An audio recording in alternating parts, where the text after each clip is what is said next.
கொஞ்சம் வாங்கி கொடுத்துருக்காங்க. அவைகளையும் தேவ சமூகத்தில் நாம் ஜெபம் பண்ணி பயன்படுத்திக்கணும். ஜெபம் பண்ணுமா. தேவனே, இந்த நல்ல அருமையான நாளுக்காக நன்றி செலுத்துகிறோம். இந்த பீடத்தில் இருக்க கவர் காணிக்கைக்காக ஸ்தோத்திரம். இந்த கவர் காணிக்கையை உடைய பிள்ளைகள் கொண்டு வந்து செலுத்தும்படியாக நீ செய்த கிருபைகள் நினைத்து நன்றி செலுத்துகிறோம். சேதுராமன் அன்றவரை படைத்த கவர் காணிக்கைக்காக, ராஜேஷ் செலுத்தின கவர் காணிக்கைக்காக, அண்ணாள் அவர்கள் செலுத்தின கவர் காணிக்கைக்காக, சத்யா அவர்கள் செலுத்தின கவர் காணிக்கைக்காக ஆண்டவரே மக்கள் நன்றி செலுத்துகிறோம். ஆண்டவரே, சந்திரசேகர் செலுத்தின கவர் காணிக்கைக்காக, பிரபு அவர்கள் செலுத்தின கவர் காணிக்கைக்காக, ஆண்டவரே வேலு செலுத்தின கவர் காணிக்கை நம்முடைய சமூகத்தில் நான் கொடுக்குறோம். தம்பி பிரகாஷ் அவர்கள் கொடுத்த கவர் காணிக்கைக்காக கூட நன்றி செலுத்துகிறோம். சமையலுக்கு தேவையான அந்த கரண்டி பாத்திரம் வாங்கி கொடுத்த அருமையான சுதாவை கூட நம்ம சமூகத்தில் கொடுக்குறோம். நம்முடைய பிள்ளைகள் இந்த பரிசுத்த ஸ்தலத்தில் பரிசுத்த வேலைக்கென்று செலுத்தி இருக்கிற இந்த காணிக்கைகளை நீர் ஏற்றுக்கொள்ளும் அப்பா. ஆசீர்வதிங்க ஆண்டவரே. இது உம்முடைய பரிசுத்த கரத்திலிருந்து கொடுக்கப்பட்டது ஆண்டவரே. நீர் உம்முடைய பிள்ளைகள் கொடுத்த ஆசீர்வாதத்தை உம்முடைய சன்னிதானத்தில் கொண்டு வந்து காணிக்கையாய் வைத்ததை நீர் அறிந்திருக்கிறீர்.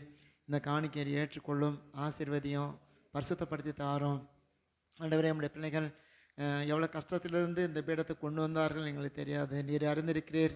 அவருடைய உழைப்பு, அவருடைய தியாகம், அவருடைய ஆண்டவரை வேர்வை ஆண்டவரே, இந்த காணிக்கைகளை நம்முடைய பீடத்தில் வைக்கிறதுனால இதனுடைய பலன் அவர்களுக்கு பெருகுவதாக, அவருடைய தேவைகள் சந்திக்கப்படுவதாக என்று நாங்கள் ஜெபிக்கிறோம். இதை நாங்கள் ஊழியத்தில் பயன்படுத்தும் போது இதனுடைய மேன்மையும் மகிமையும் ஆசீர்வாதமும் நம்முடைய பிள்ளைகளோடு கூட எப்பொழுது இருக்கட்டும் நான் ஜெபிக்கிறேன் கர்த்தாவே. ஆண்டவரே, இந்த காணிக்கையை நம்முடைய பரிசுத்த கரத்தில் கொடுத்து சபைக்கும் ஊழியத்துக்கு நான் பயன்படுத்த கிருபை தாரும். அதுபோல் உண்டியலில் செலுத்தப்பட்ட அன்பின் காணிக்கைகளையும் நம்முடைய சமூகத்தில் கொடுக்குறோம் அப்பா. நம்முடைய பிள்ளைகளுக்கு நீர் கொடுத்த ஆண்டவரே சமாதானத்துக்காக, சந்தோஷத்துக்காக நன்றி. அவருடைய குடும்ப வாழ்க்கையில் எத்தனையோ பிரச்சனை ஆண்டவரே, அதெல்லாம் மாற்றி சமாதானத்தோடு அவர்கள் குடும்ப வாழ்க்கையை நடத்தும்படியாக, பிரச்சனை இல்லாமல் நடத்தத்தக்கதாக, வீண் செலவு வராதபடிக்கு நடத்தத்தக்கதாக நம்முடைய பிள்ளைகளை நீர் வைத்திருக்கிறதுக்காக நன்றி செலுத்துவேன் தகப்பனே. அந்த காணிக்கையை கூட நீர் ஏற்றுக்கொள்ளும் ஆண்டவரே. உன்னில் காணிக்கையை நீர் ஏற்றுக்கொண்டு இந்த வாரத்திலையும் வருகிற மாதத்திலையும் நம்முடைய பிள்ளைகளுடைய குடும்ப வாழ்க்கையில் சமாதானமும் சந்தோஷமும் நோயற்ற வாழ்வையும் ஆண்டவரே வீண் செலவு வராதபடிக்கும் நம்முடைய பிள்ளைகளை நீர் பாதுகாக்க வேண்டும் நான் ஜெபிக்கிறோம் அப்பா. ஆண்டவரே, நம்முடைய சோத்திரம் அவனுடைய உழைக்கிற உழைப்பு சாப்பாட்டுக்கும் ஆண்டவரே அவனுடைய மற்ற தேவைகளுக்கு மாத்திரம் இருக்கட்டும் ஆண்டவரே. வீணான செலவு பண்ணாதபடிக்கு நீர் பாதுகாத்துக்கொள்ள வேண்டும் ஜெபிக்கிறோம். இதனாலே இந்த காணிக்கையினாலே அவருடைய குடும்பம் ஆசீர்வாதத்தினாலும் சமாதானத்தினாலும் சந்தோஷத்தினாலும் ஆண்டவரே விடுதலையினாலும் நிலைத்து நின்று நீ கிருபை செய்ய போகிறதுக்காக ஸ்தோத்திரம். இந்த கவர் காணிக்கை முடியல் காணிக்கையும் உம்முடைய பரிசுத்த கரத்திலே கொடுத்து நான் சபைக்கென்று ஊழியத்துக்கு நான் பெற்று அதை நான் பயன்படுத்தி கொள்ள கிருபை தாரும். ஆண்டவர் வந்திருக்கீங்களா எல்லாரும் நம்முடைய பரிசுத்த கரத்திலே கொடுக்குறோம். இந்த வாரத்துக்குரிய புதிய ஆசீர்வாதங்களை நம்முடைய பிள்ளைகளுக்கு தந்தருளும். தேவையில் அனைத்து சந்திக்கப்படுவதற்கு எங்களை ஆசீர்வாதமாய் மாற்றியருளும் ஆண்டவரே. மீதியாக இருக்க ஒவ்வொரு காரியத்திலையும் நம்முடைய கரம் இருக்க போகிறதுக்காக நன்றி. தாழ்த்தி வெறுமையாக்கி நம்முடைய பரிசுத்த கரத்திலே கொடுக்குறோம். உமக்கு மகிமை உண்டாகட்டும். இயேசு கிறிஸ்துவின் நாமத்தில் வேண்டிக் கொள்கிறோம் நல்ல பிதாவே, ஆமென் ஆமென். உட்கார்வோம். வந்திருக்க உங்களை யாவரையும் இயேசு கிறிஸ்துவின் நாமத்தில் அன்போடு வாழ்த்தி வரவேற்கிறேன். நான் உங்களோடு இருப்பதை குறித்து மிகுந்த மகிழ்ச்சி அடைகிறேன். நிர்மலா அவங்க அம்மாவுக்கு உடம்பு சரியில்லை. அதனால் அவங்களுடைய அம்மாவுக்கு ஏதோ ஒரு கையில் ஏதோ ஒரு ஆப்ரேஷன் நடந்திருக்குது. அதனால் அவங்க போயிருக்காங்க. இந்த வாரத்தில் வந்துடுவாங்க சரிங்களா. அதனால் ஏன்னு ஒரு சில சந்தேகம் இருந்தால் வேறு ஒன்றும் கிடையாது சரிங்களா. அதனால் பிள்ளைங்கன்னா இங்கே தான் இருக்காங்க. அதனால் வந்த வாரத்தில் வந்துடுவாங்க. ஜெபம் அடிக்குங்க, அவங்களுக்காக ஜெபம் அடிக்குங்க. கர்த்தர் அவங்களுக்கு நல்ல சரீர சுகத்தை கொடுக்கட்டும் சரிங்களா. அப்புறம் இன்றைக்கி இந்த ஆராதனையில் அருமையான நம்முடைய ஊழியர் டேவிட் அவங்க தேவனுடைய வசனம்லாம் கொடுத்து ஜெபம் பண்ணி முடிச்சுக்குவாங்க சரிங்களா. உங்களுக்கு சாப்பாடு இன்றைக்கி என்னென்னு கேட்டிங்கன்னா, சாம்பார் வச்சுருக்காரு, நிறைய காய் போட்டிருக்காரு, மாங்கொட்டை எல்லாம் போட்டு வச்சுருக்காரு. அதனால் எல்லாம் புக் பண்ணிக்கோங்க சேகர்கிட்ட போயிட்டு சரிங்களா. அதனால் நல்ல காய் நிறைய போட்டிருக்காரு. முருங்கைக்காய் திருநாவுக்கரசு வீட்டிலேருந்து வந்துச்சு, பெரிய பெரிய முருங்கைக்காய் சரிங்களா. அதனால் சாம்பார் போட்டிருக்காரு. உங்களுக்கு நான் போன வாரமே சொன்னேன், முட்டை கிரேவியாக வச்சுருக்காங்க சரிங்களா. கொஞ்சம் வித்தியாசமாக வச்சுருப்பாங்க வச்சுங்களேன். முருங்காயம் போட்டிருக்காங்க, அப்புறம் உருளைக்கிழங்கு போட்டிருக்காங்க, அது கூட முட்டையை அவிச்சு நல்லா தொக்கு மாதிரி வச்சுருக்காங்க. ஆமாம் ஆனால் ஆமாம் ரைட். ஆனால் ஒரு முட்டை வாங்கிக்கோங்க. அது ரொம்ப வருத்தப்படுறாரு. ரெண்டு கேட்குறாங்க. ஐயா ஏன்ட்ட வாங்க, ரெண்டாவது முட்டை வேணால் ஏன்ட்ட வரணும் சரியா. ஏன்ட்ட அனுப்புங்க, நான் 2வது முட்டையில் 3 முட்டையோட தருவேன் சரியா. ஆமாம், அதனால் நீங்கள் அதை மாதிரி கொஞ்சம் அவருக்கு கொஞ்சம் சப்போர்ட் பண்ணுங்கள். காலைல புலம்புறாரு, ஐயா என்னால் முடியலையான்றாரு. மெட்டீரியலையா அப்படின்னு சொல்லிட்டு, சரி பரவாயில்ல கவலைப்படாது நான் சொல்கிறேன் அப்படின்னு சொல்லி, அதனால் நீங்களுக்கு நல்லா சாப்பிட்டு திருப்தியாக சந்தோஷமாக நீங்கள் வீட்டுக்கு போங்க. சாயங்காலம் கூட்டம் இருக்குது, 44 கூட்டங்கள் வந்து சிறப்பாகவே போயிட்டுருக்குது. அதில் உங்களுடைய பங்களிப்பு நிறையா, நீங்கள் வர்றதுனால உங்களுக்கு ஆசீர்வாதம், அதை புரிஞ்சுக்குங்க சரிங்களா. அதனால் நல்ல தியாகத்தோடு கூட இந்த 44 கூட்டங்களில் நீங்கள் வந்துட்டுருக்கீங்க, நல்லபடியாக அதை முடிக்கணும். அப்புறம் அந்த 7 வார்த்தைகள் பேசுகிறதுக்கான வாய்ப்புகள் உங்களுக்கு உண்டு சரிங்களா. அதனால் நீங்கள் அதை இப்போயே நீங்கள் ப்ரிப்பேராக இருந்துக்குங்க சரிங்களா. நான் பேசணும் அப்படிங்கிற ஒரு வாஞ்சம் உங்களுக்கு இருந்தால் தயவுசெய்து நீங்கள் உடனே நிர்மலாட்ட அந்த வார்த்தையில் நீங்கள் பேரை கொடுத்துருங்க சரிங்களா. வர்ற வார்த்தையில் நீங்கள் பேர் உங்களுடைய பதிவுகளை எந்த வார்த்தை பேசுகிறேன், ஒரே வார்த்தையை 2 வாட்டி பேசினாலும் பிரச்சனை இல்லை. ஏன்னா அன்றைக்கி ஒருத்தர் பிரசங்க ஒரு வார்த்தை வர்றாரு, யார் நம்ம ஜெய்சிங்குடைய அவங்க அக்காவுடைய சொந்தக்கார் ஒருத்தர், அவங்க நிச்சயதார்த்தம் நடத்தி வச்சார். அவர் திடீர்னு ஃபோன் பண்ணி, ஐயா நான் அன்றைக்கி குட் ஃப்ரைடே நினச்சி நான் மரக்காணத்தில் தான் இருக்கேன் ஐயா அப்படியா அப்படின்னாரு. சரி நீங்கள் வாங்க ஒன்றும் பிரச்சனை இல்லை, கடைசியில் 1/2 hour எடுத்துக்கங்க அப்படின்னா. ஐயா ஆராதனை அந்த கதையெல்லாம் இருக்கக்கூடாது, 1/2 hour தர்றேன், அதுக்குள்ளே நீ ஆராதனையை கொடுக்குறியோ செய்தியை கொடுக்குறியோ நீ பாட்டை பாரியோ அது சொந்த விஷயம், அதில் தலையிட மாட்டேன், ஆனால் 1/2 மணி நேரம் தான் டைம்னு சொல்லிட்டேன். சரி அவர் ஒத்துக்கிட்டார், சரி நான் ஒரு 11 மணிக்கு நான் வந்துடுறேன் ஐயான்னு சொல்லியிருக்கார் சரிங்களா. அவர் வந்து ஒரு கொஞ்ச நேரம் இருப்பார். உங்களுடைய அந்த 7 வார்த்தை நீங்கள் பேசுகிறவங்க தயவுசெய்து நீங்கள் அடுத்து வர்ற வார்த்தையில் நீங்கள் நிர்மலாட்டம் உங்களுடைய பெயர்களை எந்த வார்த்தை பேச போகிறேன்னு சொல்லி நீங்கள் பதிவு பண்ணிக்கோங்க. அப்புறம் இந்த 40 நாள் கூட்டத்தில் ஒரு 5 நாட்கள் உங்களுக்கு இருக்கும். யாராவது வேலுக்கு ஒரு நாள் கேட்பான், ஏன்னா அவன் ஏதோ வாங்கி தரப்போகிறானா மக்களுக்குன்னா. ஆனால் அதனால் அவன் வாங்கி தராமல் ரொம்ப வருத்தப்பட்டான், ஐயோ நான் யாருக்கு வாங்கி தரலையே பண்டம் பலகாரம். அதனால் அவன் சொல்லியிருக்கான் சரியா, நல்லா பண்டம் பலகாரம் வாங்கி கொடுப்பான். அதனால் அதுக்காக இருக்கும், ஒரு நாள் இருக்கும், மீதி 4 நாட்கள் இருக்கும். யாராவது தேவைப்பட்டால் நீங்கள் எடுத்துக்கலாம், இல்லைன்னா நாங்கள் யூஸ் பண்ணிக்குவோம், அதை பற்றி பிரச்சனையே கிடையாது சரிங்களா. அதனால் சித்ராட்ட பேசிவிட்டு அந்த காரியங்களை நான் ஒழுங்கு பண்ணிக்குவேன். அதனால் எங்களுக்கு வேணும் அப்படிங்கிற இன்றைக்கி சாயங்காலம் பவானி அக்கா அவங்க ஃபேமிலியாக நீங்கள் நடத்துவாங்க சரிங்களா. அதனால் அப்படி உங்களுக்கு யாராவது நாள் வேணும்னா நீங்கள் கேட்டு வாங்கிக்கிங்க, அப்படி இல்லைன்னா அதை பற்றி கட்டாயம் கிடையாது, எங்களுக்கு ஆட்கள் இருக்காங்க சரிங்களா. சரி இதுதான். வேறு ஏதாவது உங்களுக்கு சந்தேகம்? இந்த வாரத்தில் நான் எங்கேயும் போக மாட்டேன், பெரும்பாலும் போக மாட்டேன், திருவிருந்து இல்லை.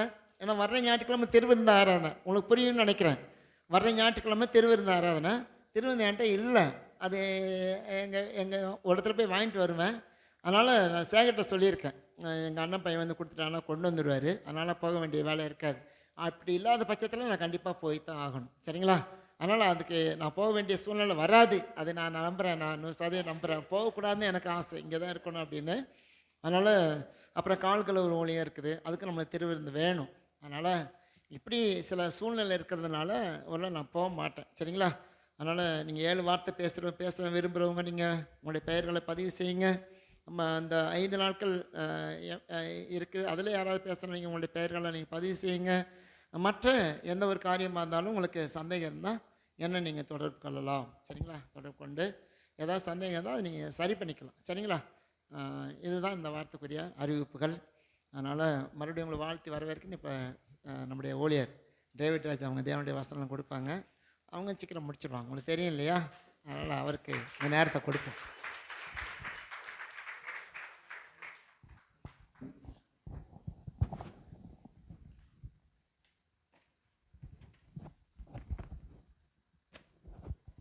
ஹல்லேலூயா. கொஞ்ச நேரம் கண்களை மூடி கர்த்தரை நோக்கி பார்ப்போம். ஹல்லேலூயா. தேவா பிரசன்னம் தாருமே, தேடி உன் பாதம் தொழுகிறோ. தேவா பிரசன்னம் தாருமே, தேடி உன் பாதம் தொழுகிறோ. கர்த்தர் செய்த உபகாரங்கள் கணக்குரைத்து என்னாகுமோ. ரட்சிப்பின் பாத்திரம் கையில் ஏந்தி ரட்சகரை தொழுகிறோ. தேவா பிரசன்னம் தாருமே, தேடி உன் பாதம் தொழுகிறோ. எங்களை நேசிக்கிறதான பரலோகத்தில் இருக்கிற பரமபிதாவே நாங்கள் நன்றி செலுத்துகிறோம். இந்த நாளில் கூட அருமையான அந்த சியோன் ஜெப வீட்டில் உடைய பிள்ளைகளோடு கூட நம்முடைய வார்த்தைகளை பகிர்ந்து கொள்ள என் தேவனின் பாராட்டின மகத்தான கிருபைகளுக்கு நன்றி செலுத்துகிறோம். இந்த நேரத்தை இந்த தருணத்தை கொடுத்த என்னுடைய அன்பு ஊழியக்காரருக்கு நாங்கள் நன்றி செலுத்துகிறோம். சபை மக்களுக்காக நாங்கள் நன்றி செலுத்துகிறோம். ஒவ்வொருவரும் இந்த நாளிலே கர்த்தாவே நீர் பேசும்படியாக நாங்கள் கேட்குறோம். என்னுடைய ஆவி, என்னுடைய ஆத்மா, சரீரத்தை முழுவதும் உடைய இரத்த கோட்டைகள் வைக்கிறேன். நீங்கள் பேசுங்க, நாங்கள் கேட்குறோம். இயேசுவின் நாமத்தில் கேட்குறோம் நல்ல பிதாவே. அல்லேலூயா. நீங்கள் யாவரும் சந்தோஷமாக இருக்கிறேன்னு நான் விசுவாசிக்கிறேன். சந்தோஷமாக இருக்கிறீங்களா? எல்லாரும் துக்கமாக இருக்கிறீங்களா? சந்தோஷமாக இருக்கிறீங்களா? நம்ம எப்போதும் கிறிஸ்துக்குள் எப்போதும் சந்தோஷமாக இருக்க வேண்டும். ஆமென். அல்லேலூயா. தேவன் விரும்புகிறார். இந்த 40 நாளும் தேவ சமூகத்தில் காத்திருக்கிற உங்களுக்கு தேவனுடைய மகிமையும் தேவனுடைய வல்லமையும் இந்த 40வது நாள் முடியும் போது அவர் உங்களுக்கு தர வல்லவராக இருக்கிறார். ஆமென். கர்த்தருக்கு காத்திருக்கிற உங்களுக்கு புது பலன் அவர் கொடுப்பார். ஆமென். நீங்கள் எந்தெந்த காரியத்துக்காக நீங்கள் காத்திருக்கிறீங்களோ தேவன் உங்களுக்கு இந்த வருஷத்தில் அது மகத்தான காரியமாய் இரட்டிப்பான ஆசீர்வாதங்களை தருவார். ஆமென். சங்கீதத்தில் பார்க்குறோன்னா 119ஆம் சங்கீதத்தை வாசிப்போம். 119ஆம் சங்கீதம் 147வது வசனத்தை வாசிக்கலாம். 119ஆம் சங்கீதம்.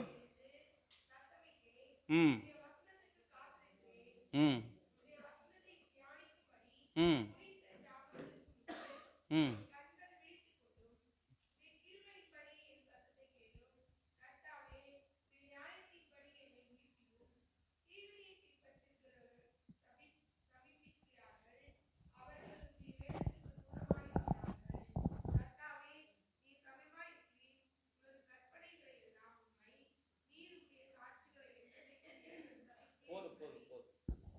அல்லேலூயா.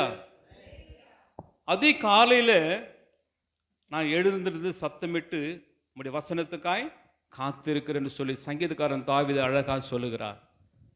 நம்ம இன்னைக்கு எத்தனை பேர் அதிகாலையில் எழுந்து கர்த்தருடைய சமூகத்தில் வீடுகளில் இருக்கிற இடத்துல அவருடைய சமூகத்தில் நம்ம காத்திருக்கிறோங்கிறது நமக்கு தெரியாது. அதிகாலை நேற்று இரவு பார்க்குற கரெக்டாக 3:20க்கெல்லாங்க என் கண்கள் சார்பாக விழித்து கொண்டது. அல்லேலூயா. அதுக்கு மேலே நான் தூங்கவில்லை. 3:15க்கெல்லாம் நான் 3:20க்கெல்லாம் எழுந்திருந்தேன்.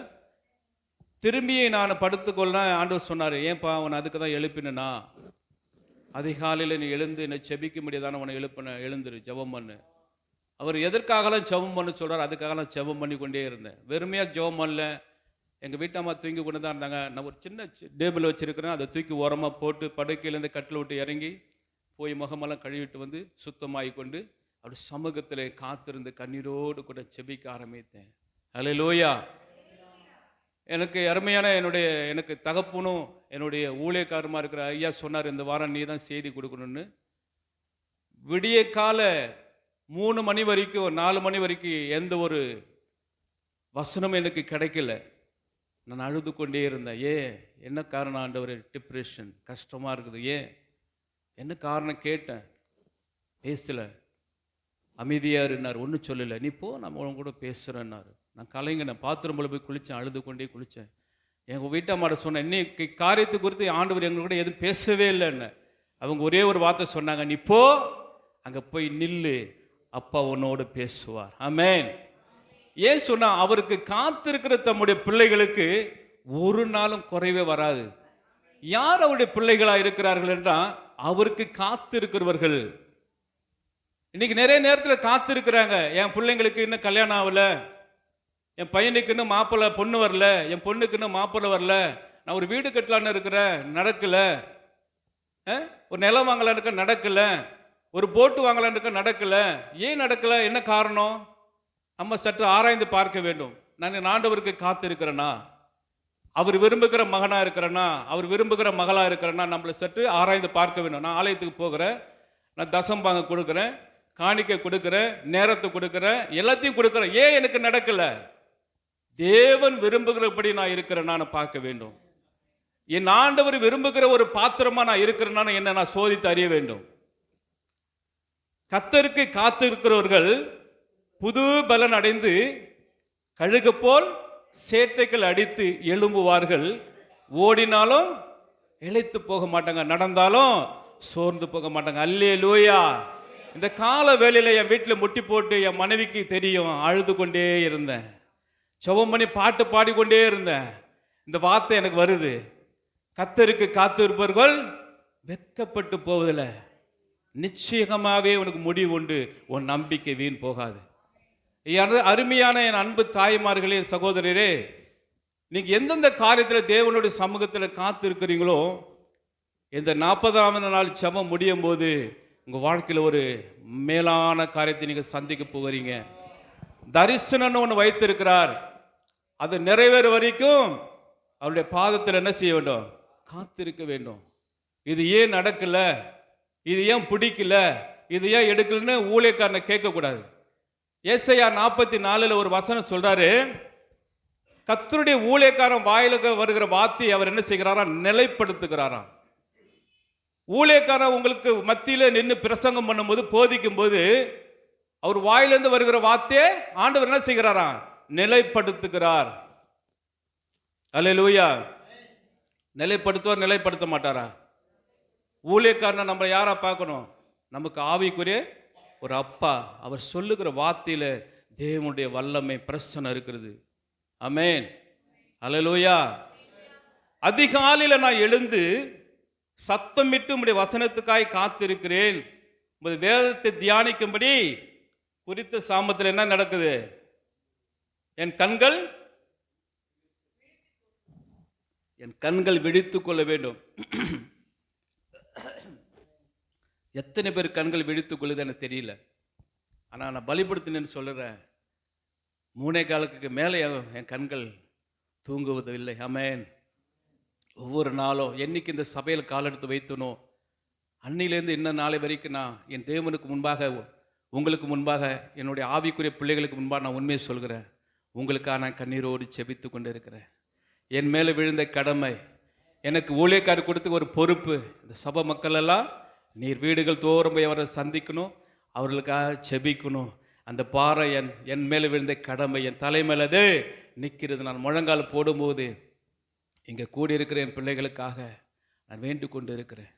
ஒருவேளை நீங்கள் காத்திருக்கலாம், எத்தனையோ வருஷம் கடந்துருச்சு, என் பிள்ளைகளுக்கு திருமணம் ஆகலைன்னு ஏங்கி கொண்டு இருக்கலாம், கலங்கி கொண்டு இருக்கலாம். ஆண்டவர் சொல்லுகிறார், நீ கலங்காத, பயப்படாத, எனக்கு காத்திரு, அப்போது நீ புது பலன் அடைவாய். நீ ஓடினாலும் இழைச்சி போக மாட்ட, நடந்தாலும் செய்ய மாட்ட, சோர்ந்துட மாட்டேன்னு ஆண்டவர் சொல்லுகிறார். ஆமென். ஏசாயா புஸ்தகத்தில் பார்க்கிறோம். ஏசாயா 40ஆம் அதிகாரத்தில் இந்த வசனம் இருக்கிறது. 40 வாசிங்க. 29, 40, 29 வாசிங்க. சோர்ந்து போகிறவனுக்கு அவர் பலன் கொடுத்து, சத்துவம் இல்லாதவனுக்கு சத்துவத்தை பெருக பண்ணுகிறாராம் நம்ம ஆண்டவர். ஆமென். இந்த கால வெளியில யாரெல்லாம் சோர்ந்து போய் இருக்கிறீங்களோ அவர் உங்களுக்கு பலனை கொடுக்க வல்லவராக இருக்கிறார். யாரெல்லாம் தளர்ந்து போய் இருக்கிறீங்களோ அவர் உங்களை திடப்படுத்த வல்லவராக இருக்கிறார். ஏன் ஆண்டவரை எனக்கு இது ஏன் கிடைக்கல? பழைய ஏற்பாட்டின் காலத்தில் பார்க்கிறோம், இஸ்ரவேல் ஜனங்கள் சங்கீதக்காரன் புஸ்தகத்தில் எழுதுகிறாரு, பாம்பாட்டி வினோதமா ஊதினாலும் தன் காதுகளை என்ன செய்து கொண்டிருக்கிறார்களா? என்ன செய்கிறாங்க? கேட்காதபடிக்கு. சங்கீதத்தில் 58 வாசிங்களா? சங்கீதம் 58 5 வாசிங்க. 58ஆம் சங்கீதம் 5 வாசிங்க.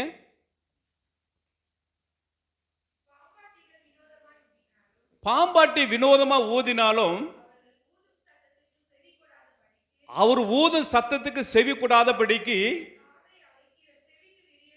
தன் காதை அடைக்கிற செவிட்டு விரியனு போல இருந்தார்களாம் பழைய ஏற்பாட்டில் இருந்த இஸ்ரவேலர்கள். ஆனால் நம்ம சபையில் அப்படி யாரும் இல்லைன்னு நான் விசுவாசிக்கிறேன். அல்லேலூயா. நம்ம சபையில் இருக்க மக்கள், ஊழியக்காரர் வந்து நின்று போதிக்கும் போது வசனங்களை சார்பாக கேட்டு இந்த நாளில் இந்த அளவுக்கு வளர்ந்துருக்கிறாங்க. அல்லேலூயா. இந்த 40 நாள் கூட்டத்தில் நம்முடைய பிள்ளைகள் பேசுகிறத பார்த்து சந்தோஷப்படுகிறோம். ஆண்டவர் உங்களை என்ன செஞ்சிருக்கிறார்? இந்த வீட்டில், சபை வீட்டில் வளர்த்து கொண்டு இருக்கிறார். இன்னும் வளர வேண்டும், இன்னும் மேன்மையடைய வேண்டும், இன்னும் உயர வேண்டும், இன்னும் சைட்டைகளை அடித்து என்ன செய்ய வேண்டும்? பறக்க வேண்டும். அதுதான் அப்பாவுடைய திட்டம். பரலோகத்தில் இருக்க அப்பாவுடைய திட்டமும் சரி, பூலோகத்தில் இருக்க அப்பாவுடைய திட்டமும் சரி. எங்களுடைய ஆசை என்ன? நீங்களும் வளர்ந்து கிராமங்கள் தோறும், பட்டணங்கள் தோறும் போய் என்ன செய்யணுமா? ஆண்டவருடைய நாமத்தை பிரஸ்தாபப்படுத்த வேண்டும். ஆமென். அப்போ சோர்ந்து போகிறவனுக்கு பலன் கொடுத்து, சத்துவம் இல்லாதவனுக்கு அவர் என்ன செய்யறாரா? சத்துவத்தை பெருக பண்ணுகிறார். 30 வாசிங்க. இளைஞன் இழப்படைந்து சோர்ந்து போகுவான், வாலிபன் இடறி விழுவார்கள். கர்த்தருக்கு காத்திருக்கிற நீங்களும் நான் ஒரு நாள் என்ன செய்ய போறோம்? அவர் வருகையில எழும்ப போகிறோம், எடுத்துக்கொள்ள போகிறோம். ஆமென். ஒருவர் கூட நம்ம சபையிலிருந்து என்ன செய்யக்கூடாது? கைவிடப்பட்டு போகக்கூடாது. அல்லேலூயா, அல்லேலூயா. நீங்க யாரெல்லாம் விசுவாசிக்கிறீங்களோ அது அப்படியே நடக்கும். ஆமென். எங்க சபையில ஒரு குடும்பம் ரட்சிக்கப்பட்டு, என் மூலியமா ரட்சிக்கப்பட்டவங்க சபைக்கு வந்து கொண்டிருந்தார்கள். திடீர்னு பார்த்தீங்கன்னா ஒரு நாள் அவங்க பையனுக்கு கல்யாணம் பண்ண வேண்டும் சொல்லி ஒரே சண்டை போடுறாங்க. என் கூட சண்டை போட்டால் நான் என்ன செய்யணும்னா, கோயில் பிள்ளை, உடன் ஊழியக்காரர் கேட்க வேண்டியதானே. அந்த சபையில் ரட்சிக்கப்பட்ட பிள்ளைகள், பையன் ஐயாவுக்கு தெரியும், வெள்ளையா இருப்பான், ஒயிட்டா இருப்பான். சரி சொல்லிட்டு அந்த சபையில் ரட்சிக்கப்பட்ட பையனும் ரட்சிக்கப்பட்ட, அங்கே பொண்ணு அங்கே ரட்சிக்கப்பட்டது. இவன் வெள்ளையா இருப்பான், அந்த பொண்ணு கருப்பா இருப்பா. எங்கள் ஊழியக்காரர் சொன்னார், ஊழியக்காரர் மனைவி சொன்னாங்க, இல்லை ஒரே சபையில் ஞானஸ்தானம் எடுத்தவங்களுக்கு நாங்கள் திருமணம் செய்ய, நீங்கள் அண்ணன் தங்கச்சி அந்த சபையில் வளர்ந்தீங்க, முடியாதுன்னு சொல்லிட்டாங்க. நான் அதான் சொன்னேன். உடனே அந்த பொண்ணுடைய அம்மாக்காரங்க வந்து அது மாப்பிள்ளை வீட்டில் சொல்லிட்டாங்க. டேவிட் ராஜ் தான் அந்த பொண்ணை வந்து அந்த மாப்பிள்ளைக்கு கொடுக்க, நான் வெள்ளையாக இருக்கிறான், அவன் நல்ல பையன் கிடையாது சொல்கிறான்னு சொல்லிட்டு சொல்லியிருக்கிறாங்க. அந்த பையன் நல்ல பையன் இல்லை தான், சர்ச்சுக்கு வரான், ரட்சிக்கப்படான், ஞானஸ்தானம் எடுத்து எல்லாம் பண்ணுறான், பாட்டு பண்ணான், ஊழி செய்வான். ஆனால் அவன் யார்? நல்ல பையன் இல்லை. நான் பல முறை அவனோட பார்த்து பேசி பழகினேன். நான் சொன்ன ஒரே ஒரு வார்த்தை, உன் பொண்ணு அந்த பையனுக்கு கொடுத்தினா தேவன் ஒரு நாள் நியாயத்தை இருக்கிற நாள் வரும்னு சொன்னேன். என் ஊழியக்காருக்கு முன்னாடியே சொன்னேன். அவர் சொன்னார், ஆமாம் அவன் சொல்கிற முன்னாடி தான் நடக்கும், நீங்கள் கொடுக்கக்கூடாதுன்னு சொன்னாங்க. சில நாட்கள் போனது, திருமணம் ஆனது. திடீர் ஒரு நாள் அவனுக்கு கேன்சர் வியாதி, இறந்து போயிட்டான். பிறகு கொஞ்ச நாள் கழிச்சு அந்த பொண்ணு இறந்து போயிட்டா. 2 பிள்ளைங்க, பெரிய பையன் ஒருத்தர் இருக்கிறான், 8வது 7வது படிக்கிறான், இன்னொரு பையன் 6வது படிக்கிறான். இந்த விஷயம் ஒரு நாள் சபையில் தெரிஞ்சு போய், நீ தான் காரணம் டேவிட், நீ தான் காரணம், இந்த பொண்ணை என் பையனுக்கு கொடுக்க, இது சாகிறதுக்கு முன்னாடி சொன்னாங்க. ஏன், நான் என்ன காரணம்? உன் பையன் நல்லவனாக இருந்தால் நான் சொல்லியிருக்க மாட்டேன், உன் பையன் சரியில்லை சொன்னாடி சொன்னேன். சபையில் சண்டை போட்டு ஞாயிற்றுக்கிழமை ஆராதனை நடக்குது, சண்டை போட்டே வந்து என்ன நோரில் வந்து இங்கே வந்து குத்துனாங்க. நான் ஒன்றும் சொல்ல, எஸ்ஸப்பா நீ பார்த்துக்கொள்ளும், ஒன்றும் சொல்ல. என்ன சொன்ன? நீ பார்த்துக்கொள்ளுன்னு சொன்னேன். ஏன் இந்த வார்த்தை சொன்னேன்? பிரசங்கி புஸ்தகத்தில் எழுதுகிறார், நீ தேவாலயத்துக்கு போகும்போது உன் நடைய காத்துக்கொள். தேவனுடைய சமூகத்தில் என்ன செய்யக்கூடாதா? துணிகரமாய் பேசக்கூடாது. என்ன செய்யக்கூடாது? துணிகரமாக பேசக்கூடாது, துணிகரமாக செய்யக்கூடாது. பரிசுத்த வேதம் சொல்லுகிறது. கர்த்தருடைய சமூகத்தில் காத்திருக்கிற அன்பு பிள்ளைகளே, தேவனுடைய சமூகத்தில் வந்துட்டு இது ஏன் நடக்கல, இது ஏன் பிடிக்கல, இது ஏன் கேட்கக்கூடாது. நீ அவர் சமூகத்தில் காத்திரு. அவருடைய தேவை அறிகிறவரா இருக்கிறார். அறிவாரா, அறிய மாட்டாரா? அறிந்து கொள்வார். நீ காத்திரு, பொறுத்திரு, கர்த்தரே சார்ந்திரு, பெரிய காரியத்தை அவர் உனக்கு செய்ய போகிறார். என்ன நடந்தது? சில நாள் போனது. இடையில போகிறேன், ஒரு நாள் அவங்க வீட்டுக்கு எல்லாம் முடிஞ்ச பிறகு போகிறேன். அவங்க கீழே விழுந்து கால் அடிபட்டு, கால் நடக்கும், நொண்டி நடக்கிறாங்க. என்ன திரும்ப சொன்னாங்க? என்னை பார்த்து சொன்னாங்க, இந்த நொண்டி பையனால தான் என் பையனுக்கு இந்த பொண்ணு கொடுக்கறது தடமாறினாங்க, இடைஞ்சலாச்சு, கஷ்டப்பட்டோம், திரும்பி கல்யாணம் பண்ணி என் பொண்ணை வாழலை, என் பையனை வாழலை, செத்து போயிட்டாங்கன்னு சொன்னாங்க. என்னை பார்த்து என்ன சொன்னாங்க? நொண்டி பையன்னு சொன்னாங்க. என் வீட்டா மட்டும் சொன்னேன், கஷ்டப்பட்டு அழுது ஆண்டு சொன்னாங்க, என்ன போய் நொண்டின்னு சொல்கிறாங்களேன்னு சொல்லிட்டு. உங்களுக்கு தெரியாது, என்னுடைய காலில் அடிபட்டு ஒரு சின்ன ஆக்சிடென்ட்டு, காரில் ஒரு வீட்டில் போய் சூனி எடுத்துகிட்டு வரேன், காலில் ஆக்சிடென்ட் ஆகி கால் எலும்பு ஒடிந்து இப்படி இருந்து எலும்பு இப்படி வந்து போச்சு. இன்றைக்கி ஆண்டவர் என்னை நல்லா தான் நடக்க வச்சிருக்கார். நான் நொண்டியாக நடக்கிறேன்னா? நான் நொண்டியாக நடக்கிறேன் இல்லை. தேவ சமூகத்தில் துணிகரமாய் பேசினார்கள், ஒரு வார்த்தை கூட பேசவில்லை. அவங்க சொன்னாங்க, ஏன் இதெல்லாம் எனக்கு நடக்குது, இப்படியே எனக்கு ஆச்சு, இப்படியே எனக்கு போச்சுன்னாங்க. நான் அவங்களுக்கு அது சொட்டி காட்ட விரும்பல, சொல்லலை. இவ்வளோ வருஷமா நான் காத்திருக்கேன், இவ்வளோ வருஷமா ரட்சிக்கப்பட்டேன், எனக்கு ஏன் இதெல்லாம் நடக்குது, என் பிள்ளைங்க செத்து போச்சு, எனக்கு கால் உடஞ்ச மாரி போச்சு, என் வீட்டுக்காரர் உடம்பு சரியில்லைன்னு சொன்னா, நீ உண்மையாகவே கர்த்தருடைய சமூகத்தில் காத்திருப்பாயானால் அவர் உன்னை ஆசீர்வதிக்க வல்லவராக இருக்கிறார். தேவ சமூகத்தில் வந்து துணிகரமாக பேசுகிறதும் துணிகரமாக நடக்கிறதும் இருந்தால் ஆண்டவர் உன் சத்தத்துக்கு விலகி இருப்பார், செவி கொடுக்க மாட்டார். அல்லேலூயா. செவி கொடுப்பாரா? கொடுக்க மாட்டார். ஆபூக் புஸ்தகம் 2ஆம் அதிகாரம் 3வது வசனத்தை வாசிப்போம். ஆபூக் 2:3 வாசிக்கலாம். தரிசனம்னு ஒன்று வைக்கப்பட்டு இருக்கிறார். அந்த தரிசனம் நிறைவேற வரைக்கும் நீ என்ன செய்ய வேண்டும்? அவருடைய சமூகத்தில் காத்து இருக்க வேண்டும். குறித்த காலத்துக்கு தரிசனம் என்ன வைக்கப்பட்டு இருக்கிறது, முடிவிலே அது விளங்கும், அது பொய் சொல்லாது, அது தாமதித்தாலும் அது நிச்சயமாய் வரும். அல்லேலூயா. உனக்கு வாழ்க்கையில தரிசனம்னு ஒன்று வைத்திருக்கிறார் ஆண்டவர். நீங்க ரட்சிக்கப்பட்டு பல வருஷம் இருக்கலாம், இல்லை சில வருஷம் இருக்கலாம். ஏன் தாமதிக்குதுன்னு சொல்லி நீங்க ஆண்டவர்கிட்ட கேட்கக்கூடாது. இன்னும் அவர் சமூகத்தில் காத்திருக்க வேண்டும், இன்னும் ஒரு சமூகத்தில் பொறுமையா இருக்க வேண்டும்.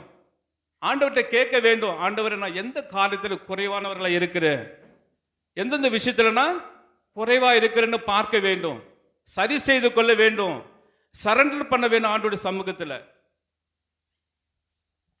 அல்லேலூயா. ஏன்னா சில நேரங்களில் நம்ம செபிப்போம், செபிக்கும் போது பதில் வராது. ஏதாவது நமக்குள்ள ஒரு மிஸ்டேக் இருக்கும், நமக்கு தெரியாது. பூமியில் யாரும் 100க்கு 100 நான் பர்ஃபெக்டான பரிசுத்தமான யாரும் சொல்ல முடியாது. இயேசு கிறிஸ்து ஒருவரை தவிர வேறு ஒருவர் இந்த பூமியில் யாருன்னு சொன்னார்? அவர் நல்லவன் அல்ல, என்னை தவிர வேறு ஒருத்தனும் இந்த பூமியில் நல்லவனே கிடையாது. மாமிசம்தான். ஆனாலும் தேவ சமூகத்துக்கு போகிறோம், ஆண்டவரை கேட்கணும், என்னிடத்துல என்ன குறைவா இருக்கிறது, இது நான் எண்ணத்தை விட வேண்டும், எண்ணத்தை தேட வேண்டும், எதை பிடித்து கொள்ள வேண்டும், அவர்கிட்ட கேட்கணும். அவர் பேசுகிற தெய்வம், அவர் கல்லோ மண்ணோ மரமா அல்ல. அம்மா ஆண்டவர் பேசுகிறவர். பேசுவார், பேச மாட்டாரா? பேசுகிறவர். உனக்குன்னு ஒரு தரிசனம் வைத்திருக்கிறார். அதை நிறைவேறும் வரைக்கும் நீ அவர் சமூகத்தில் என்ன செய்யணும்? காத்திருக்க வேண்டும். காத்திருந்தாதான் நீ என்னத்துக்காக காத்திருக்கிற அதை நீ பெற்றுக்கொள்ள முடியும். உன் கைகளிலே கரை இருக்கக்கூடாது. உன்னுடைய பார்வையில் ஒரு பரிசுத்தம் வேண்டும், உன் இருதயத்தில் ஒரு பரிசுத்தம் வேணும். தேவன் விரும்புகிற ஒரு பாத்திரமா நீ மாறும்போது தான் உனக்காக வைத்திருக்கிற தரிசனங்கள் ஏற்ற காலம் வரும்போது நிறைவேறும். அல்லேலூயா, அல்லேலூயா. எத்தனை பேர் விசுவாசிக்கிறீங்க, என் தேவன் என்னை குறித்த காலத்தில் எனக்காக வைத்திருக்கிற தரிசனத்தை நிறைவேற்றுவார்னு விசுவாசிக்கிறீங்களோ? அது நிச்சயமாகவே இந்த செப வீட்டில் உங்களுக்கு நடக்கும். அல்லேலூயா. ஒருவேளை உங்க வீட்டில் இருக்கிற பிள்ளைகளுக்கு திருமணமாகாத இருக்கலாம், மகனுக்கு திருமணமாகாத இருக்கலாம், மகளுக்கு திருமணமாகாத இருக்கலாம், ஏதாவது ஒரு இடத்தை நீ வாங்கி வீடு கட்டலான்னு இருக்கலாம், ஏதோ ஒரு பிசினஸ்ல நீ முன்னுக்கு வரலான்னு நினைக்கலாம். நீ அவருடைய சமூகத்தில் காத்திரு.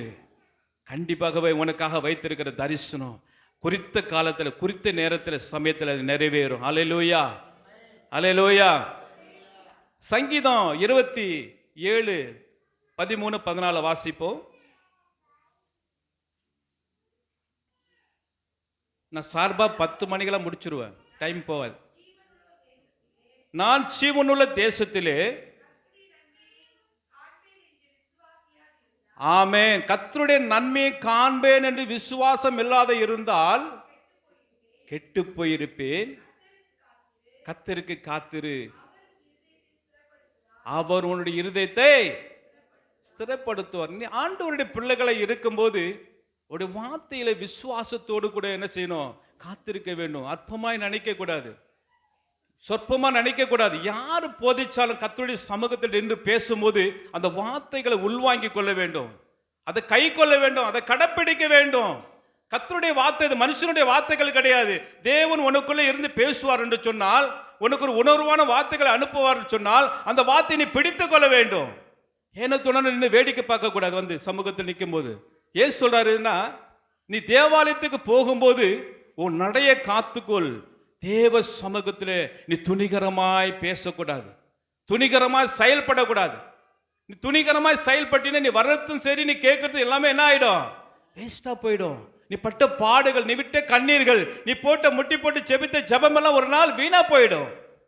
அதனால எது நடந்தாலும் நடக்காட்டினாலும் கர்த்தருடைய சமூகத்தில் காத்திருக்கிற ஒரு அனுபவத்தை நம்ம கற்றுக்கொள்ள வேண்டும். அருமையான தேவ பிள்ளைகளே, உங்களுக்கு நான் பார்த்து சொல்லுகிறேன், 2025 பார்க்கல 2026 நீங்கள் எல்லாம் ஆசீர்வதிக்கப்பட்டவர்களாய் மாறுவீங்க. உங்க கனவு, உங்க திட்டங்கள் எல்லாம் ஆண்டவர் நிறைவேற்ற போகிறார். நீங்க என்னெல்லாம் செய்ய போகிறீங்கன்னு நினைக்கிறீங்களோ அது உங்க வாழ்க்கையில நிறைவேறும். அது ஆண்டவர் வாக்கிய செய்ய போகிறார். எப்பொழுது? நீ அப்படி சமூகத்திலே காத்திருக்கும் போது. நீ பொறுமையோடு காத்திரு, நீ அவருக்காக காத்திரு, அதிகாலையில காத்திரு, அதிகாலையில விழித்திரு.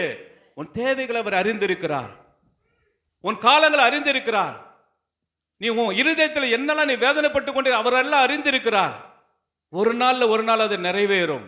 நிறைவேறுமா நிறைவேறாதா? நிறைவேறும். தானியேல் புஸ்தகத்தில் பார்க்கிற 10:14 வாசிங்க. தானியேல் 10:14.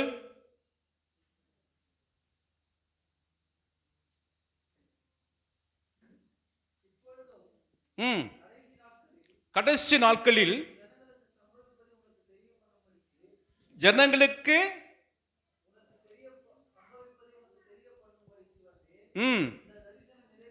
உனக்கு தரிசனம் நிறைவேறும். உனக்கு தரிசனங்கிற ஒரு நாள் நிறைவேறும் என்று சொல்லிக்கிறாரு. ஆனாலும் கொஞ்சம் பொறுமையாரு, அது நிறைவேறும்.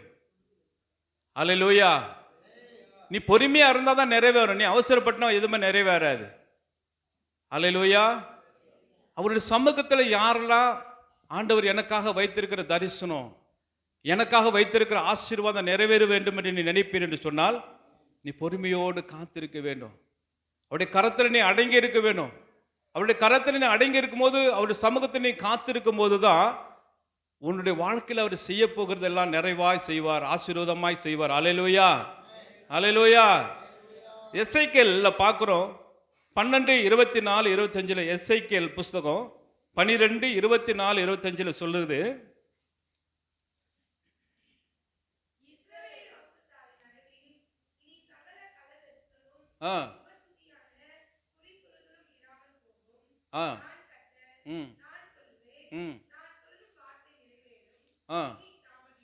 அல்லேலூயா.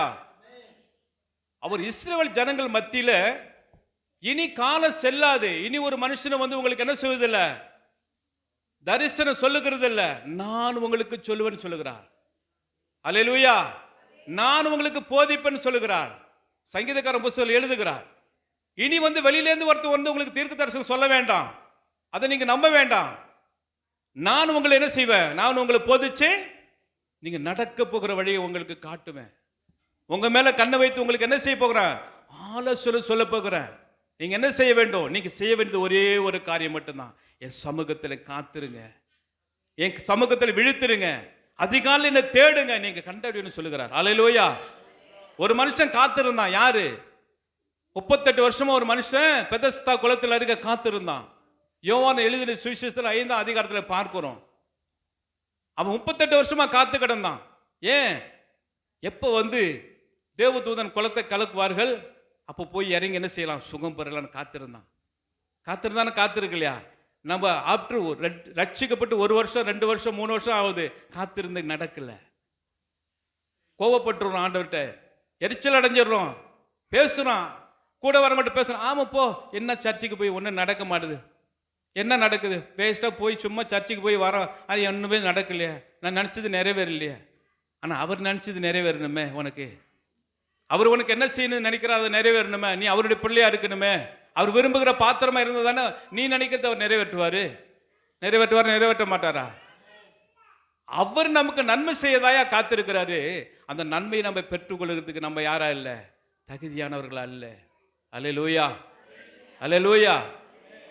நம்ம பெற்றுக்கொள்ள வேண்டியது ஒன்னே ஒன்று, அவர் சமூகத்தில் காத்திருக்கிறத நான் தெரிந்து கொள்ள வேண்டும், பொறுமையா இருக்க கற்றுக்கொள்ள வேண்டும், அமைதியா இருக்க கற்றுக்கொள்ள வேண்டும். யாரு கூட என்ன செஞ்சிடக்கூடாது, வாக்குவாதம் பண்ணக்கூடாது, சண்டை போடக்கூடாது.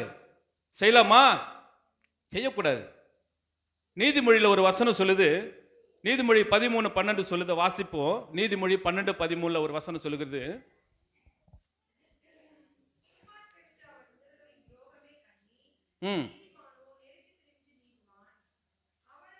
வர ஒரு நிமிஷம் இருங்க, சாரி. நீதிமொழியில் தானே வாசிக்கிறீங்க? இல்லை, 13:12. ஆமென். அல்லேலூயா. நெடுங்காலமா காத்திருக்கிறீங்க, தெரியுது, ஆண்டவர் தெரியும். நெடுங்காலமா காத்திருக்கிறேன், வேலு காத்திருக்காரு நெடுங்காலமா ஒரு போட்டு வாங்கலன்னு. ஆனா நிச்சயமா கொடுப்பார். கொடுக்க மாட்டாரா? கொடுப்பார். அநேகர் நீ காத்திருக்கிறாங்க, நான் இதை வாங்கணும்னு காத்திருக்கிறேன்.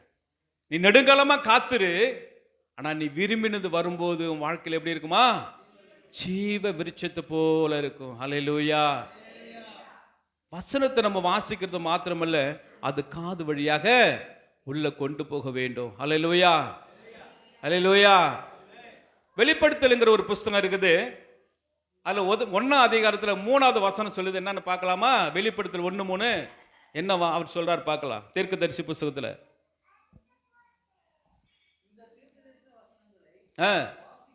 வாசிக்கிறவனும் கேட்கிறவர்களும் அல்லேலூயா. இந்த தீர்க்கதரிசி புஸ்தகத்தை வாசிக்கிறவனும், இதை காது வழியா கேட்கிறவனும், அதை கை கொள்கிறவனும் என்னவா? பாக்கியமா. இந்த தீர்க்கதரிசி புஸ்தகத்தை என்ன செய்யணுமா? வாசிக்கணும், இந்த காது வழியா கேட்கணும், அதை என்ன செய்யணுமா? கை கொள்ளணும், அதன்படி நடக்கணும். நடக்கிறோமா? இப்ப நம்ம நடக்கிறோமா? காது வழியா கேட்கிறோமா? கை கொள்கிறோமா? எத்தனை பேர் கை கொள்கிறோம்? வசனத்தை எத்தனை பேர் கேட்கிறோம்? எத்தனை பேர் உள்ள கொண்டு போகிறோம்? எதை உள்ள கொண்டு போறாங்க? இருதயத்துக்கு. காது வழியா எதை போய் சேருது உள்ள. ஆனா கர்த்தருடைய வார்த்தை மட்டும் கேட்க முடியல. அப்புறம் எப்படி ஆசீர்வாதம் எங்கேருந்து வரும்? எப்படி தானா கொட்டு கிடக்கும், மேல இருந்து கொட்டுமா? வசனத்தை கேட்கணுங்க. காது வழியா வசனத்தை கேட்கணும், அதை கை கொள்ளணும், அதன்படி நடக்கணும். அவன் தான் பாக்கியவான். அவன் விரும்பினது தான் ஜீவ விருட்சத்தை போல அவனுக்கு என்ன செய்யுமாது? வந்து சேரும். அல்லேலூயா. உண்மையாகவே சொல்லுகிறேன், கர்த்தருக்கு காத்திருக்கிற நீங்களும் நானும் பாக்கியவான். அல்லேலூயா. இன்னைக்கு இல்ல, இந்த சபையில ஒரு நாள் உங்களுக்கு அது நிறைவாய் ஆண்டவர் என்ன செய்ய போறாரு? அதை தரப்போகிறார். அல்லேலூயா. தருவாரா தரமாட்டாரா? தருவார். யாக்கோபு 5ஆம் அதிகாரத்துல 7-8 வாசிப்போம். யாக்கோபு புஸ்தகம் 5:7-8 வாசிக்கலாம். சகோதரரே, கர்த்தர் வரும் அளவு எப்படி இருக்க வேண்டுமா? நீடிய பொறுமையா இருக்க வேண்டும்.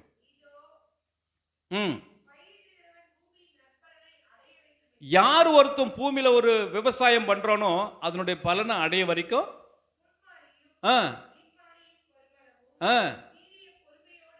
நீடிய பொறுமையோடு காத்திருக்க வேண்டும். ஒருத்தன் என்ன செய்யறான்? கோதுமை போட்டிருக்கிறான் வயல்ல, போயிட்டு என்ன செய்யறான்? நடுறான், தண்ணி பாய்ச்சறான், ஏறு ஓட்டுறான். அது மறுநாள் விளைஞ்சிருமா? இல்லை ஒரு வாரம் கழிச்சு விளைஞ்சிருமா?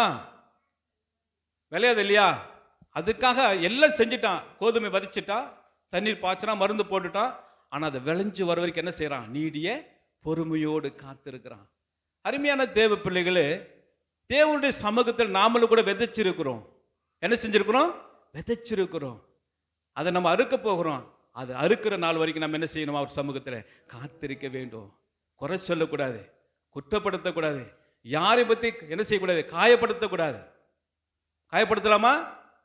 மல்கியா ஒரு புஸ்தகம் இருக்குது. அதில் ஒரு வசனம் சொல்லுது. மல்கியா 3 அந்த வசனம் இருக்குது. 2 பேர், அதை எடுத்தவங்க வாசிங்க. 2 பேர் ஒன்று கூடி பேசி கொண்டிருப்பார்கள். அது உற்று கவனிக்கிறாராம் தேவனாகிய கர்த்தர், என்ன பேசுகிறார்கள் என்று. அல்லேலூயா. நீ என்ன பேசினாலும் சரி, அவருக்கு மறைவானது ஒன்றுமே இல்லை. நீ நல்லது பேசினாலும் அவர் அவருடைய புஸ்தகத்தில் எழுதுவார். நீ தீமையானது பேசினா அவருடைய புஸ்தகத்தில் எழுதுவார். நீங்க இருவரும் ஒன்றுபட்டு பேசும்போது என் தேவன் பார்த்து கொண்டிருக்கிறான்னு ஒரு பயத்தோடு பேசுங்க.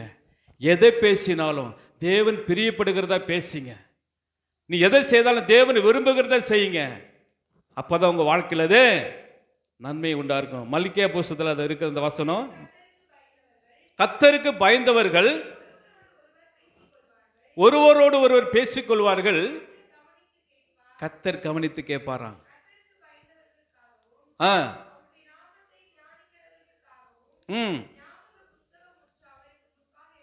ஞாபக புஸ்தகம் வைத்திருக்கிறார்.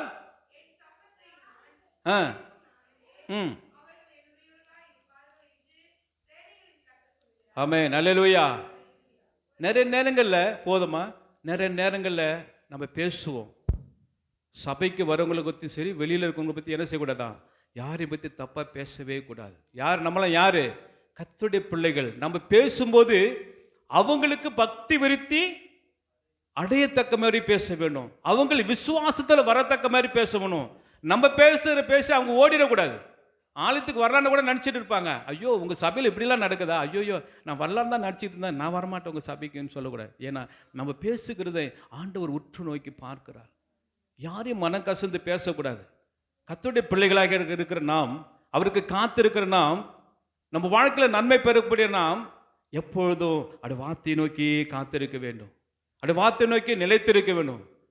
அப்போதான் நம்ம வாழ்க்கையில் நம்ம நினைச்சதெல்லாம் நிறைவேறும். இல்லைன்னா சர்ச்சைக்கு மட்டும் போயிட்டு வந்துட்டா நமக்கெல்லாம் நடந்துடாது. வசனம் தான் சொல்லுது. தீர்க்கதரிசி புத்தகத்தை வாசிக்கிறதும் கேட்கிறதும் கை கொள்ளுகிறது என்னமா இருக்குதா, பாக்கியமானா இருக்குது. ஒரே ஒரு வசனத்தை மட்டும் வாசித்து நான் முடிக்கிறேன். 2 பேதுரு 3:9 வாசிக்கலாம். 2 பேதுரு 3:9.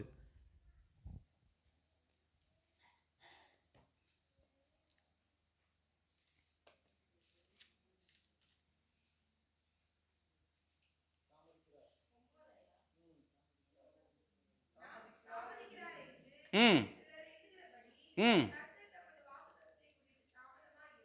ம் ஆமென், அல்லேலூயா. எல்லாரும் என்ன செய்ய வேண்டுமா, மனம் திரும்ப வேண்டும், நீடிய பொறுமையா இருக்கிற. இல்லைன்னா ஆண்டவர் வந்துடுவார். நம்மளை போல எவ்வளோ குடும்பம் ரட்சிக்கப்பட வேண்டியது இருக்குது. எவ்வளோ பேர் பாவத்தில் கிடக்கிறாங்க, சாபத்தில் கிடக்கிறாங்க, கஷ்டத்தில் வேதனையிலும் கிடக்கிறாங்க. அவர்களும் என்ன செய்ய வேண்டுமா, ரட்சிக்கப்பட வேண்டும் சொல்லிதான் அவர் தாமதிக்கிறாராம். ஆனால் வருவார். அதுக்காக நம்ம காத்திருக்கும் போது என்ன செய்ய போகிறோம், சேட்டைகள் அடித்து புது பலன் என்ன செய்ய போகிறோம், அடைய போகிறோம்.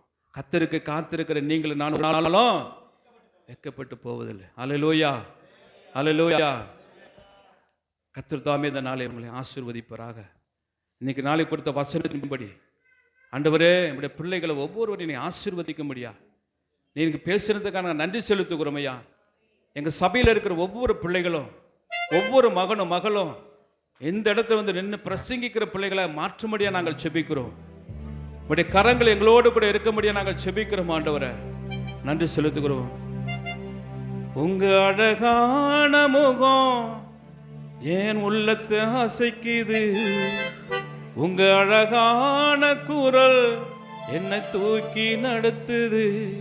உங்க அழகான முகம் என் உள்ளத்தை அசைக்குது, உங்க அழகான குரல் என்னை தூக்கி நிறுத்துது. நான் நம்புவேன், இன்னும் நம்புவேன், என் நம்பிக்கையே நீங்க தான். நான் நம்புவேன், இன்னும் நம்புவேன், என் நம்பிக்கையே நீங்க தான். ஆபிரகாமை போல நானும் நம்புவேன், ஈசாக்க போல நான் நம்புவேன். ஆபிரகாமை போல நானும் நம்புவேன், ஈசாக்க போல நான் நம்புவேன். ஒண்ணுமே இல்லைனால நம்புவேன், எல்லாமே இழந்தாலும் நம்புவேன். ஒன்றுமே இல்லைனாலும் நம்புவேன், எல்லாமே இழந்தாலும் நம்புவேன். நான் நம்புவேன், இன்னும் நம்புவேன், என் நம்பிக்கையே நீங்க தான். உங்க அழகான முகம் என் உள்ளத்தை அசைக்குது, உங்க அழகான குரல் என்னை தூக்கி நிறுத்துது. நான் நம்புவேன், இன்னும் நம்புவேன், என் நம்பிக்கையே நீங்க தான்.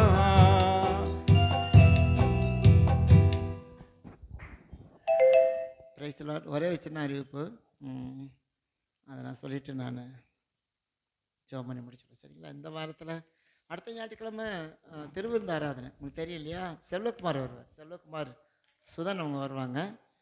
மனசில் வச்சுக்கோங்க, சரிங்களா? இன்னைக்கு இந்த வாரம் இன்னைக்கு வந்து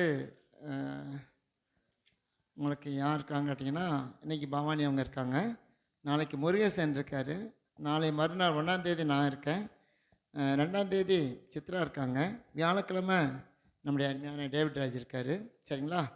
அப்புறம் அடுத்த ஞாயிற்றுக்கிழமை வந்துடும். அடுத்த ஞாயிற்றுக்கிழமை யாருன்னா சுபா வினோத்துடைய அண்ணி அவங்க நடத்துவாங்க, சரிங்களா? அதுக்கு பிற்பாடு உள்ள காரியங்களை நான் உங்களுக்கு சொல்லுவேன், சரிங்களா? இதுதான் உங்களுக்கு நான் சொல்ல வேண்டும் என்றது. மனசில் வச்சு ஜெபம் பண்ணிக்க, கண்களையும் படி நான் ஜெபிப்போம். தேவனே, இந்த நல்ல அருமையான நாளுக்காக நன்றி. நீர் கொண்டு வந்த அருமையான பிள்ளைகளுக்காக ஸ்தோத்திரம். நாங்கள் பொறுமையோடு காத்திருந்து நம்முடைய ஆசீர்வாதங்களை பெற்றுக்கொள்ள நீ கிருபை தாங்க ஆண்டவரே. உங்களுக்கு காத்திருக்கிறதுல எங்களுக்கு கிடைக்க ஒரு பெரிய பாக்கியமாக எண்ணி ஆண்டவரே, நாங்கள் காத்திருந்து உங்களுடைய பலனை பெற்றுக்கொள்ள கிருபை தாங்க.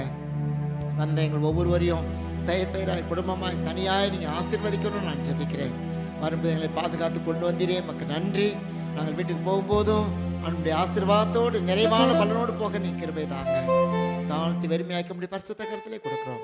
ஆசீர்வதியும் இயேசு கிறிஸ்துவின் நாமத்தில் வேண்டிக் கொள்கிறோம் நல்ல பிதாவே, ஆமென். நம்முடைய ஆண்டவராகிய இயேசு கிறிஸ்துவினுடைய கிருபையும் பிதாவாகிய தேவனுடைய அன்பும் பரிசுத்த ஆவியானுடைய ஐக்கியம் சமாதானம் காவலும் ஆசீர்வாதமும் கூடுவதற்கு நம்மளோடு சகல பரிசுத்தவான்களோடு எப்பொழுதும் நிலைத்திருந்து காப்பதாக, ஆமென். என் ஆத்துமாவே கர்த்தரை ஸ்தோத்திரி, என் முழுவதுமே பரிசுத்த நாமத்தை ஸ்தோத்திரி. என் ஆத்துமாவே கர்த்தரை ஸ்தோத்திரி, அவர் செய்த சகல உபகாரங்களையும் மறவாதே, ஆமென். அல்லேலூயா, அல்லேலூயா, அல்லேலூயா. சந்தோஷம். வாழ்த்திட்டு போங்க. வாழ்த்திட்டு தயவுசெய்து ஜெபம் பண்ணுறாங்க, டேவிட் ராட்டி ஜெபம் பண்ணிக்கோங்க. மற்ற இல்லைன்னா நீங்கள் நேராக சாப்பாட்டுக்கு போங்க, சாப்பாடு ரெடியாக இருக்கு பாருங்கள்.